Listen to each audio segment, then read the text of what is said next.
মেষ, আজকের রাশিফল। আজ ব্যক্তি জীবনে কোনো অনাকাঙ্ক্ষিত ঘটনা ঘটতে পারে। আত্মীয় বিরোধ বিষয়ে সতর্ক প্রয়োজন। দুপুরের পর সৃজনশীল কাজে উন্নতি।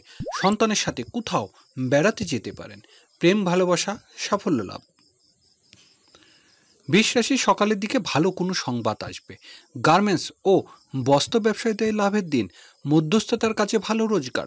দুপুর থেকে পারিবারিক কাজে ব্যস্ত থাকবেন। কোনো আত্মীয়র সাথে অনাকাঙ্ক্ষিত ঘটনা ঘটতে পারে। মিথুন রাশি, আয় রোজগারের ক্ষেত্রে খাদ্য ব্যবসায়ীদের ভালো রোজগার হবে। কারোর সাথে বিয়ে শাদী অংশ নিতে পারেন। বকেয়া টাকা আদায়। দুপুর থেকে ভালো কোনো সংবাদ লাভ। ছোট ভাই বোনের হঠাৎ করে বিয়ে শাদীর আয়োজন করতে হবে। কর্কট রাশি, ব্যবসা বাণিজ্য সম্মানিত হওয়ার দিন। সামাজিক সাংগঠনিক কাজে উন্নতি করার দিন। দুপুরের পর ব্যবসায়িক কাজে উন্নতি হবে। সঞ্চয়ের চেষ্টা সফল হতে পারবেন। সামাজিক নেমন্তন্ন রক্ষা করতে হবে। সিংহ রাশি, সকালের দিকে দূরের যাত্রা যোগ। পরিবার নিয়ে বেড়াতে যেতে পারেন। দুপুরের পর কোনো সামাজিক অনুষ্ঠানে অংশ নিতে পারেন। ব্যবসা বাণিজ্য উন্নতি। সামাজিক কাজে সম্মানিত হবেন।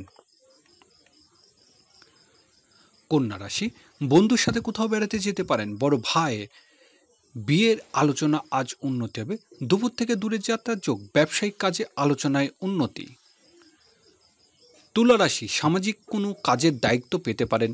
নির্বাচন গণসংযোগ কাজে সকালে উন্নতি হবে। দুপুর থেকে বন্ধুর সাথে বেড়াতে যাওয়ার যোগ। আয় রোজগারের উন্নতি হবে। বৃশ্চিক রাশি, ধর্মীয় অধীনস্থ কাজে উন্নতি। ব্যবসা বাণিজ্যে সফল হতে পারবেন। বৈদেশিক কাজে সফলতা। দুপুর থেকে সম্মান মর্যাদা বৃদ্ধি পাবে। বাড়িতে পিতার সাথে সম্পর্কের উন্নতি। ধনুরাশি, সকালে দূরের যাত্রা ও ঝুঁকিপূর্ণ কাজে সতর্ক হতে হবে। পাওনাদারের সাথে ঝামেলা এড়াতে হবে। দুপুর থেকে ভাগ্য উন্নতির যোগ। বিদেশে যাত্রার সুযোগ আসবে। মকর রাশি, জীবনসাথীকে নিয়ে কোথাও বেড়াতে যেতে পারেন। অংশীদারি কাজে আজ ভালো লাভ হবে। দুপুর থেকে শরীর স্বাস্থ্য ভালো যাবে না। পাওনাদারের সাথে ঝামেলা বিরোধ জড়াতে পারেন। কুম্ভ রাশি, আজ সকালের দিকে শরীর কিছুটা দুর্বল হতে পারে। কোনো আত্মীয়র অসুস্থতার সংবাদ পেতে পারেন। দুপুর থেকে ব্যবসায়িক কাজে অগ্রগতি। দাম্পত্য ভুল বোঝাবুঝি সৃষ্টি হতে পারে। মীন রাশি, প্রেম ভালোবাসা সাফল্য লাভের দিন। সন্তানের সাথে সম্পর্কের উন্নতি হবে। শিল্পীদের ভালো রোজগার হবে। দুপুর থেকে অপ্রত্যাশিত কোনো ঝামেলার আশঙ্কা। কর্মচারীদের সাথে ঝামেলা এড়ান।